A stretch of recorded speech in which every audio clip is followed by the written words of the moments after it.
Haïti People Magazine. C'est une belle émission. Haïti People Magazine.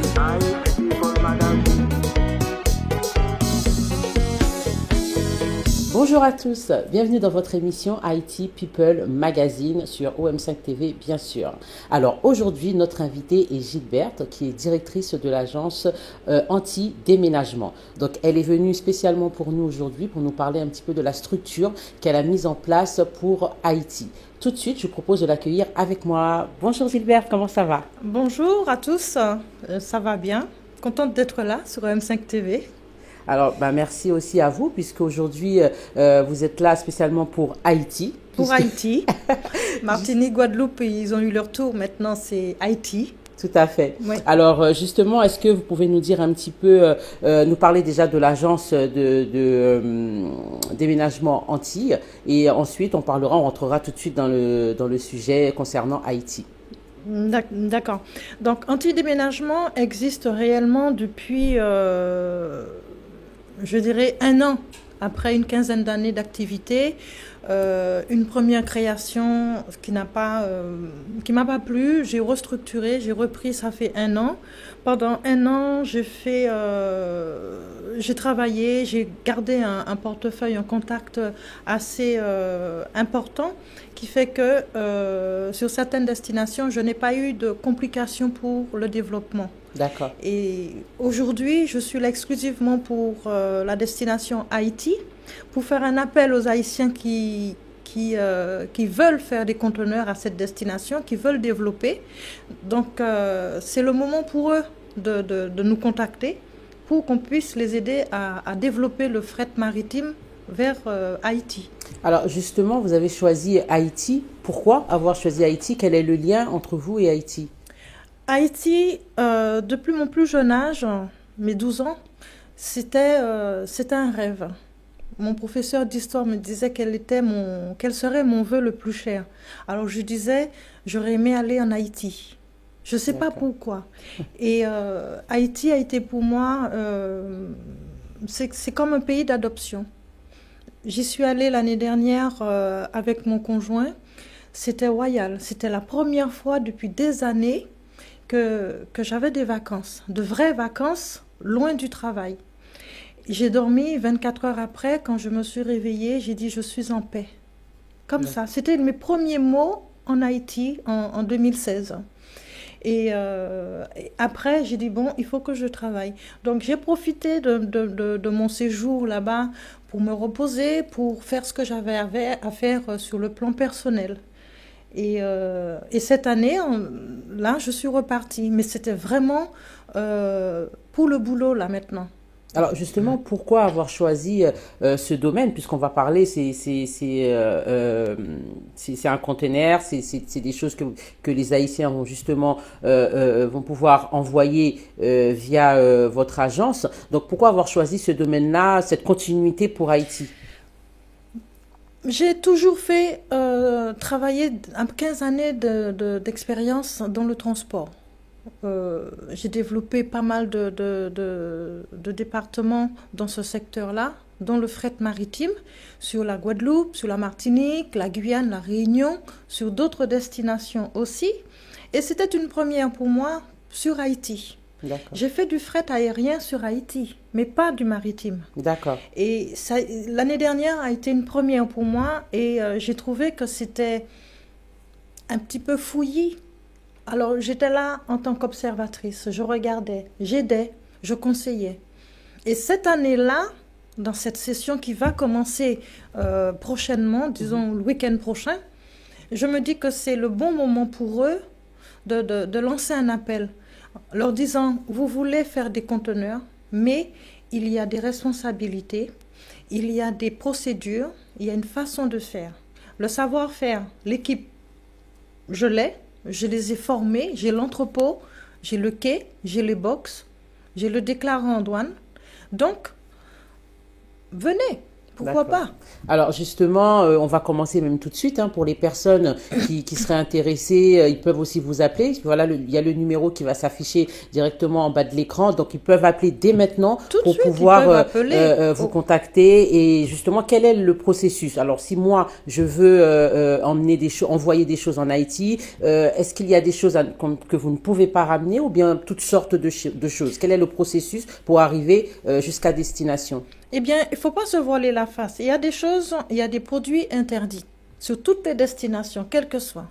Ce n'est pas parce que c'est Haïti que c'est interdit. D'accord. C'est interdit sur toutes les destinations. Ce qui est interdit sur Haïti est interdit ailleurs. Pourquoi? Parce que il y a un règlement. Il y a des règles à respecter. Il y a des procédures à respecter.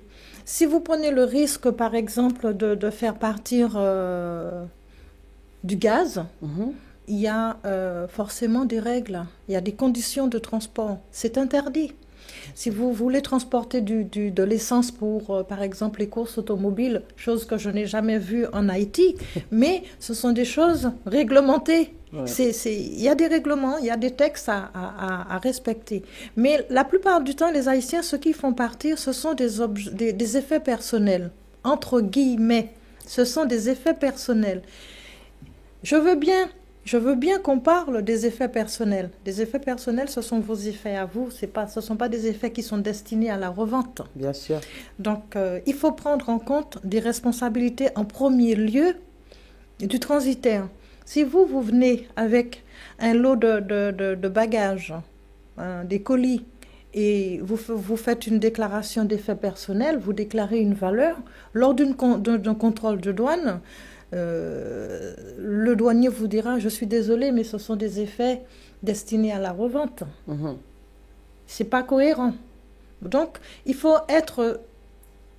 C'est 2 poids 2 mesures. Il faut être sûr de ce qu'on déclare, il faut être sûr de ce qu'on aura à l'arrivée. Il y a de fortes chances que la douane vous dise que votre marchandise là, ce ne sont pas des effets personnels. Surtout si c'est bien emballé dans l'emballage d'origine, par exemple. Vous pouvez acheter vos affaires pour amener chez vous, mais en quantité limitée. Bien sûr. Quand vous faites une déclaration, quand vous faites une déclaration, vous prenez votre responsabilité en faisant la déclaration. Courant le mois, les fêtes de fin d'année passées, j'étais là. J'accompagnais mes clients parce que j'ai eu des clients qui ont fait partir des conteneurs et j'étais là avec eux parce que je voulais vraiment cette fois-ci voir comment les choses se passaient. Là, aujourd'hui, je peux leur dire, non, on arrête les bêtises. On arrête les bêtises. Votre responsabilité engage ma responsabilité. Donc, on va faire un travail propre. Un conteneur n'est pas une poubelle. On va faire un travail vraiment propre du départ à l'arrivée. Vous avez les documents, vous avez des déclarations valables, vous êtes couvert. Si vous faites payer aux clients des assurances, il faut être sûr que vous soyez couvert de ces assurances-là. Il ne faut pas dire, je vais vous demander, je ne sais pas, un doom, un carton, un colis 100 €, assurance incluse. Surprise, à l'arrivée, le colis n'est pas là. Le client qui est très pointilleux va dire, mais j'ai payé avec une assurance, il faut me rembourser, qu'est-ce que vous allez faire? Il faut aussi s'assurer vraiment du contenu du client, de ce que le client déclare. Dans son colis, il va mettre des vives, d'accord? Il va mettre de l'eau, de l'huile, du riz, des pâtes, des trucs comme ça, des vêtements. Il faut s'assurer lors du contrôle à l'arrivée que ce que la personne a déclaré est bien dans le colis. D'accord. Il y a vraiment des responsabilités là-dedans.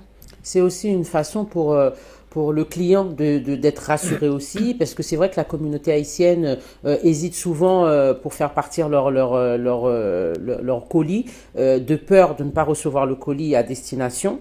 Et pour vous, c'est important de structurer tout ça, de mettre... C'est important. Voilà, ça les rassure aussi. C'est vraiment important, d'une part, d'assurer le client, mais d'être derrière cette assurance. Parce que confiance n'exclut pas vérification. Le client viendra vers moi, me dira, ben, madame, je vous ai donné un colis, il y avait ça, ça dedans. Je n'ai aucune preuve. Mhm. Pourquoi? Pourquoi je n'ai pas la preuve de ce que le client me dit? Le client n'a rempli aucun document. Rien. D'accord. C'est de ma faute. C'est de ma responsabilité. Je dois dédommager. Est-ce qu'au moment où il remplit justement ce document, vous avez aussi la visibilité de ce colis? Vous voyez, vous voyez que c'est exactement ça? Malheureusement, nous n'avons pas la visibilité du contenu. Mais nous avons le document qui va remplir, disant je suis Madame X, j'envoie pour Madame Y, dans le colis il y a ça, ça, ça, ça, avec une valeur. Et ce sont ces documents-là qui sont censés être présentés en douane, non seulement à l'export, mais aussi à l'import. D'accord. Bien souvent, je vois les conteneurs, un conteneur personnalisé, effet personnel, n'a rien à voir avec un conteneur de groupage.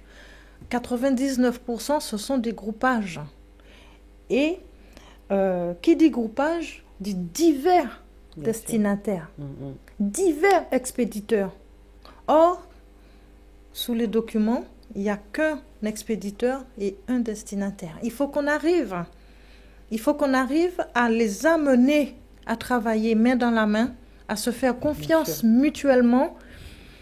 Et il faut qu'ils soient accompagnés d'un bout à un autre. Il faut installer cette confiance déjà à la base. Le travail bien fait au départ sera forcément bien défait à l'arrivée. Parce que l'année dernière, en décembre, j'ai mis en place une équipe. J'ai déjà des personnes là-bas qui pourraient les accompagner pour pouvoir faire les formalités. Et normalement, tout devrait bien se passer. Je leur dirais, n'ayez pas peur de vous casser la figure. Qui ne s'est pas cassé la figure en faisant quelque chose? Qui ne l'a pas fait? Alors, justement, vous parlez de structure aussi en Haïti. Donc, vous avez une équipe déjà qui est là et où, quand il y a un problème ou un souci, les personnes peuvent directement s'adresser aux gens. Voilà, ils pourront intervenir, ils pourront être accompagnés. Ils ne seront pas abandonnés. Ils ne seront pas livrés à eux-mêmes pour dire « je vais chez X récupérer les documents, ensuite je vais au terminal, ensuite je dois faire ci ». Non. Le dossier va être récupéré chez le représentant directement et tout se fera. Au moment de faire, il y a ce qu'on appelle la vérification des conteneurs. La vérification du conteneur va se faire aussi. S'ils veulent assister, ils peuvent assister. C'est encore fragile. Dans les premiers temps, ça sera comme ça. Le client voudra assister à la vérification du conteneur. On ne peut pas défaire cela. Mais au fil des temps, ils vont voir comment les choses vont se passer, comment c'est facile de se libérer d'une charge qui est d'aller chez le représentant, prendre les documents, ensuite aller à la douane, prendre les rendez-vous, aller à la banque, aller faire... Mais tout est ciblé maintenant. Là, ils ont il y rien a à faire, anti-déménagement au départ. À l'arrivée, il va y avoir Caribbean Overseas. C'est d'un point A à un point B. D'accord. Tout ce qu'ils ont à faire, c'est d'attendre que les choses se fassent. Mais en tout premier, on doit mettre tout ça en place dès le départ. Ça peut être au Blanc-Ménil, ça peut être à Épinay, ça peut être devant chez le client, puisqu'il y a la possibilité de positionner un conteneur, que ce soit au dépôt directement, mais aussi au niveau des zones de stockage. D'accord. Donc, on va rappeler encore une fois le numéro. Vous pouvez appeler dès maintenant pour pouvoir prendre rendez-vous si vous avez des choses, que ce soit de l'eau, du riz, du matériel, des portes. Vous avez envie de les envoyer en Haïti et vous ne savez pas comment faire. Donc voilà, le numéro est écrit juste en bas de l'écran. Vous pouvez appeler dès maintenant pour pouvoir venir, puisque ça commence dès la semaine prochaine. Ça a commencé. Les premiers conteneurs vont être positionnés ce week-end-ci, ce week-end-là. Et ensuite, ça va être... les premiers arrivés seront les premiers servis. Voilà. Donc, combien de temps ce conteneur reste au port? Le conteneur, il y a un transit time de 17 jours. D'accord. Si tout va bien, nous ne sommes pas maîtres de la ligne. Ici, il se peut que la mer soit agitée et qu'on n'a pas pu charger le conteneur. Nous ne sommes pas à l'abri de cela. D'accord. Mais en premier, c'est un transit time de 17 jours. D'accord. Donc ça, c'est la première. Donc vous commencez.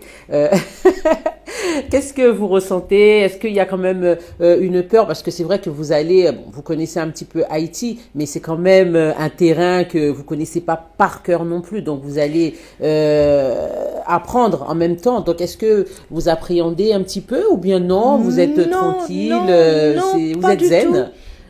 Je n'appréhende pas du tout. Au contraire, je dirais que là-bas, je me suis sentie chez moi. C'est vrai que je suis considérée comme la blanche. J'ai bien rigolé quand on m'appelait comme ça, la blanche ou bien l'étrangère. Mais je ne me suis pas sentie du tout, d'une part, en danger. Je ne me suis pas sentie menacée. J'étais bien. Ben, c'est important aussi de le dire justement aux gens qui nous regardent parce que c'est vrai que les gens ont beaucoup d'appréhension sur Haïti, la Je suis peur. désolée, suis désolée que ces gens-là aient de l'appréhension sur Haïti. Et je reconnais, Haïti, il y a de la misère. Il ne faut pas Bien se voiler sûr. la face. Il y a de la misère. Mais ce que nous, en France, nous jetons, ce que nous mettons à la poubelle, en Haïti, ils font des merveilles avec. Et il y a beaucoup de gaspillage ici en France, alors qu'en Haïti, il y a beaucoup d'économies à leur façon. Ils ne sont peut-être pas riches en argent ou en, je ne sais pas, mais ils ont leur intelligence, ils ont leur amour propre, ils ont leur liberté. Et cette liberté-là, ils savent comment l'exploiter. Et puis, il est vrai aussi qu'à travers cette agence, vous créez aussi de l'emploi pour les gens en Haïti. Ah oui. Comment avez-vous recruté cette équipe, les gens qui travaillent directement avec vous? Eh bien, les gens qui vont travailler avec moi, je les ai observés sur le terminal. J'étais à Haïti Terminal, j'étais là. J'observais toutes les personnes, je les observais. Je prenais plaisir à les écouter, à observer. Et une dame s'est approchée de moi et elle m'a dit, tu vas travailler avec moi? Je lui ai dit oui, je vais travailler avec toi. Ah, je vais travailler. aussi simple que ça. Simplement comme ça. Il m'a dit, t'es sûr? Je dis oui, tu vas travailler avec moi. Et je n'avais pas un chauffeur, mais quand j'avais besoin de me déplacer, j'avais quelqu'un qui venait me chercher pour que je puisse faire mes déplacements. Et cette personne-là était tellement discrète dans ses gestes, dans ses mots, et il ne se mélangeait pas quand je faisais, comment je pourrais dire ça pour que ça ne puisse pas être confuse chez les clients. Il était là en tant qu'accompagnateur. J'allais à mon rendez-vous, il restait dans le véhicule. Et je l'ai longuement observé, je l'ai écouté parler. Et j'ai dit, cet homme-là, il sera responsable de mon entrepôt. Ah ça, j'ai dit ça, franchement. Et vous comprenez bien le créole haïtien?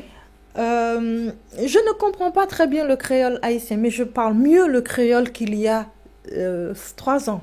Par exemple. Ah oui, il y a 3 ans, je dirais que ma langue restait coincée dans mes dents parce que j'essayais de parler ne serait-ce que le créole antillais. Aujourd'hui, je pourrais dire que j'ai un conjoint qui parle le créole. Des fois, je lui dis, mais pourquoi tu me parles comme ça? Mais quand l'occasion, le ton se présente, oui, je parle en créole. Et cette année, je dirais que j'ai parlé mieux le créole qu'il y a l'année dernière, par exemple. Ah oui. Et c'était très amusant parce que les Haïtiens qui étaient autour de moi sur le terminal me disaient, mais oui, mais toi, aux Haïtiens, passez moins qu'Haïtiens là. J'ai dit, et alors? Mais oui. Je rentre dans un terrain, je suis en Haïti, je vis comme en Haïti, je vis comme une Haïtienne, je suis en France, je vis comme une Française. Est-ce que justement l'effet de créer cette agence en Haïti, vous allez être obligé d'aller en Haïti assez souvent? Est-ce que vous êtes préparé à cela? Comment ça va se passer? Si l'occasion se présentait hier, aujourd'hui je ne serais pas là. Vous voyez? Donc c'est écrit.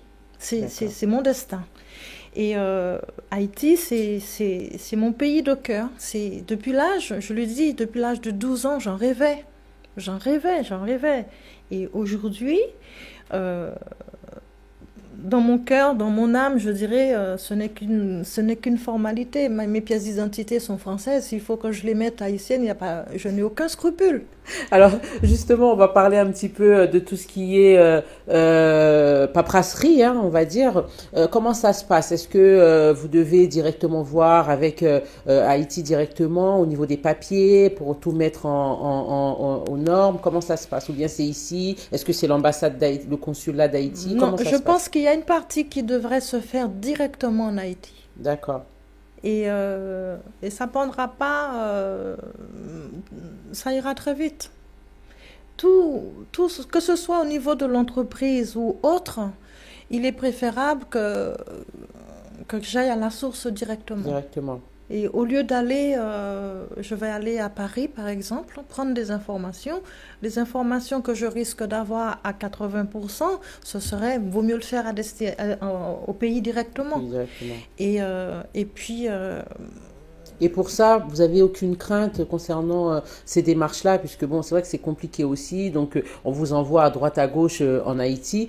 Dans les autres pays aussi, c'est un petit peu pareil. Est-ce que vous avez quelqu'un qui va vous aider, vous guider au niveau administratif dans ce domaine-là? Oui.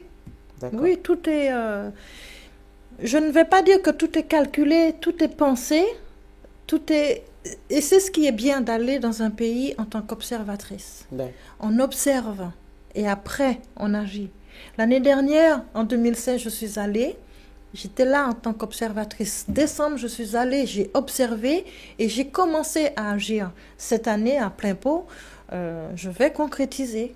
Combien de temps vous avez mis pour mettre ce projet au point? 24 heures.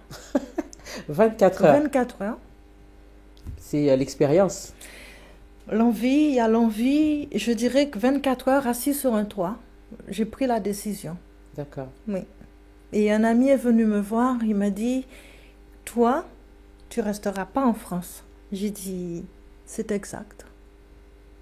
C'est vrai. Ah, c'est magnifique. C'est pas... J'aurais pu dire, non, je vais en Martinique. Bien sûr. Pourquoi? Après, c'est le cœur, comme on dit, c'est le cœur qui parle. J'ai suivi, les battements de mon cœur. Bien sûr. Alors, si j'ai envie, si je vous appelle aujourd'hui et je vous dis, voilà, j'ai 20 cartons à envoyer, quels sont les processus du début, enfin de chez moi jusqu'à chez vous? Vous m'appelez pour vos 20 cartons, je vous pose directement la question, est-ce que vous souhaitez que je vienne les récupérer, enfin via mon transporteur, ou alors vous allez les ramener au dépôt? D'accord. Selon la réponse, on agira en conséquence. Une fois que j'ai le volume, on fait les formalités. Vous serez obligé de venir à mon bureau. D'accord. Si vous ne pouvez pas vous déplacer, les documents viendront à vous. Vous aurez qu'à les remplir, les signer, copie de la pièce d'identité et c'est terminé. Ensuite, je n'ai plus rien à faire. J'ai donné mes vingtaines de colis et j'attends. Vous réglez votre facture et... selon l'option que vous preniez, si vous venez le récupérer sur le terminal, chose qui est peu probable, vous venez récupérer au dépôt directement. D'accord. D'accord. Ou alors, vous demandez à vous faire livrer chez vous. Donc, ça veut dire que dans tout Haïti, en fait, que ce soit le nord, le sud, l'ouest, on peut être livré directement. Pour l'instant, je reste dans l'environnement, dans la périphérie de Port-au-Prince, parce que faut pas non plus brûler les étapes. Mais vous comptez vous élargir? Ah oui, tout à fait. D'accord. J'ai pas l'intention de rester uniquement dans le secteur de Port-au-Prince. D'accord. Parce que ce sont des personnes qui ont besoin d'aide pour développer. Ici, ils font des conteneurs, mais dans quelles conditions? Là, aujourd'hui, je suis prête à les aider à faire leurs conteneurs. Mais je ne voudrais pas non plus que je vous aide à faire un conteneur et que demain matin, le résultat n'est pas bon. N'est pas bon, Il tout faut à fait. être sûr de ce que vous allez apporter. Alors, justement, là, on parle des particuliers. Donc, je vous rappelle que vous pouvez appeler dès aujourd'hui pour pouvoir déposer tout ce que vous avez à emmener en Haïti. Donc, quel que soit, ça soit à la nourriture, du matériel, de l'eau, tout ce que vous voulez envoyer en Haïti. Donc, n'hésitez pas à appeler à ce numéro et une personne vous guidera et vous dira ce qu'il faut faire. Voilà. Donc, vous avez... je ne sais même plus ce que je disais, on parlait lorsque vous arrivez en Haïti, justement, pardon, est-ce que je perds mes mots à force de guider les téléspectateurs, lorsque vous arrivez en Haïti, justement, pour pouvoir dédouaner toute cette marchandise, est-ce que vous pensez que vous n'allez pas rencontrer des difficultés? Est-ce que tout est déjà bien structuré au niveau de la douane? Je ne suis pas à l'abri, d'une difficulté. Je n'ai pas la science infuse.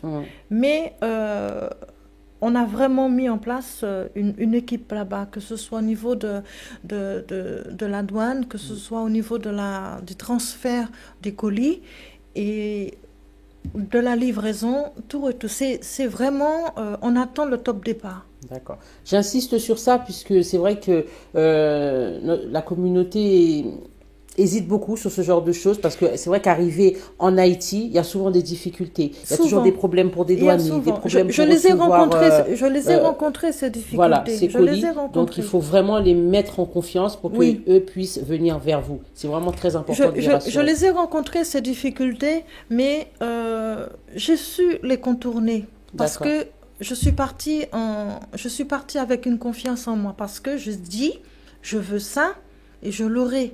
Je réussirai. Je suis partie de ce principe-là. Si les Haïtiens veulent faire des conteneurs, mais essayez. Il ne faut pas qu'ils aient peur de se lancer là-dedans.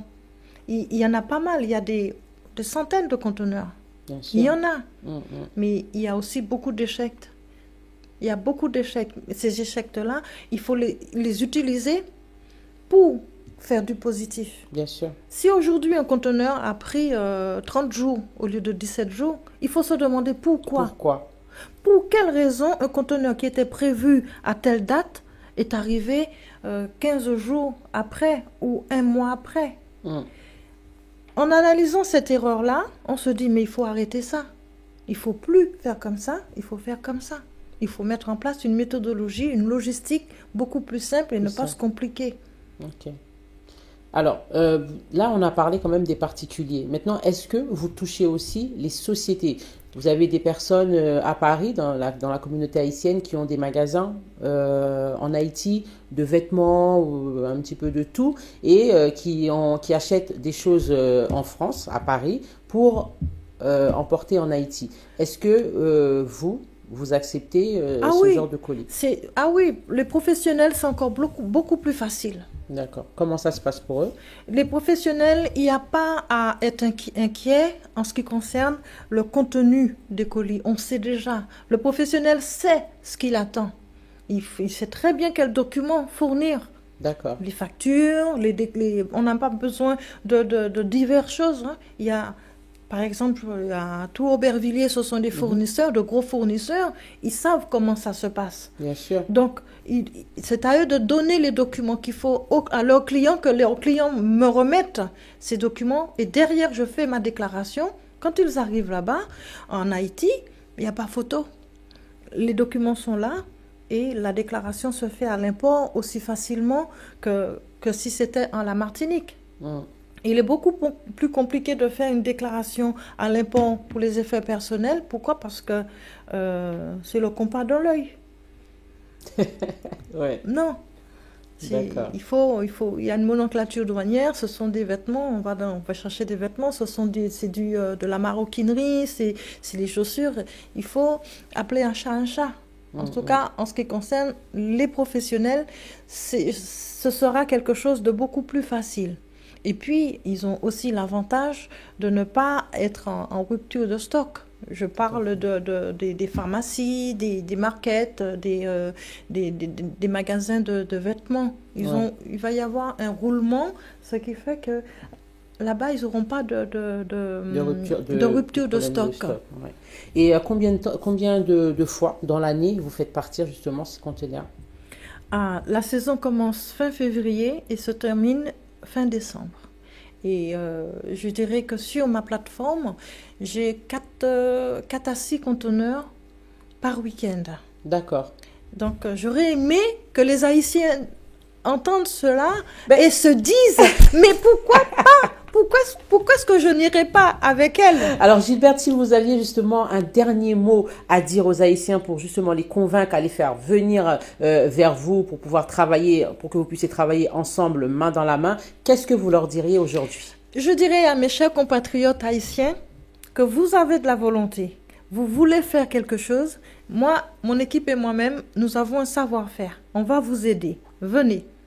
N'hésitez pas, il ne faut pas avoir peur, il ne faut pas dire oui, mais non. Il faut foncer. Il faut foncer parce que je suis preneuse pour aider, pour le faire, pour aller jusqu'au bout. Quitte à les accompagner à l'import, je peux le faire. Je me suis organisée, j'ai fait un tri dans ce que je veux faire et de ce que je dois faire. Et je m'en fais fort d'aller plus vers l'haïtien qui a envie de faire quelque chose que d'aller vers l'autre personne qui dit elle a ça, j'aimerais avoir. Ouais. Non. Je préfère comme ça que là il y a vraiment une différence. Il n'y a pas de poids deux mesures. Ouais. Alors mes chers haïtiens, venez. N'hésitez pas. Merci beaucoup Gilberte. Donc vous avez compris le message, je pense. Donc encore une fois, vous pouvez appeler dès maintenant pour pouvoir réserver vos places dans ce conteneur. Vous pouvez emmener tout ce que vous voulez. Donc vous avez entendu, vous avez suivi cette émission. Vous savez ce qu'il ne faut pas ramener, ce qu'il faut ramener. Vous pouvez emmener les quantités de matériel que vous voulez. Donc c'est vraiment toute l'année les conteneurs chez Anti-Déménagement. Donc n'hésitez pas à la contacter. Elle sera là pour vous accueillir. Voilà, donc merci infiniment de nous avoir éclairés sur ce sujet. Je pense que les Haïtiens seront vraiment très contents de savoir qu'ils pourront faire quelque chose avec vous, puisque c'est des personnes qui ramènent énormément de choses en Haïti. Donc pour les personnes aussi qui ont des boutiques en Haïti, et ils peuvent aussi envoyer leurs choses, les vêtements tranquillement, sans avoir de soucis que ça arrive au bon port. Voilà, donc merci beaucoup de nous avoir suivis. Donc merci à tous nos partenaires, nos sponsors, Chocarella de Paris, MCT Images, Kiskea Bijoux. Merci infiniment et on se retrouve la semaine prochaine, bien sûr, à la même heure et au même endroit. Au revoir.